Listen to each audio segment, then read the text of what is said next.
கோயில்ல கொண்டு விட்டா 10 பேரை கடிச்சிச்சுன்னா அந்த பிள்ளைக்கு மட்டுமா, இந்தியாவுல அனைத்து டாக்குக்கும் ஆபத்து, தெரு டாக்குக்கு எல்லாத்துக்கும் ஆபத்து, தெருவு செல்லப்பிராணி எல்லாத்துக்கும் ஆபத்து.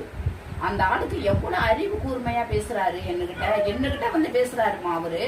என்னால ஒண்ணுமே சொல்ல முடியல. நீங்க இந்த மாதிரி தவறு செய்யறது அனைத்து தெருவுல உள்ள டாக்குக்கும் பிரச்சனை, எல்லாத்தையும் இது பண்ணுவாங்க.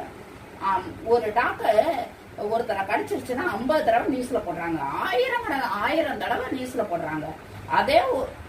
அதே அந்த டாக்குக்கு பிரச்சனை, அந்த டாக்கை அடிச்சு கண்ணை இழந்து, காலை இழந்து, மண்டை இழந்து இதெல்லாம் போனுச்சுன்னா நியூஸ்லயே வராது, நியூஸ்லயே போட மாட்டாங்க, அழிச்சிருவாங்க. ஆனா இது ஒரு பிள்ளைய கடிச்சிட்டோ, ஒரு மனுஷரை கடிச்சிட்டாக்கா 1000 தடவை போட்டு போட்டு போட்டு போட்டு இது ஆபத்து, இத வந்து இருக்கவே கூடாது, இதை அழிக்கணுங்கிற முடிவுல தான் போடுவாங்க நியூஸ்ல. அந்த மாதிரி தவறான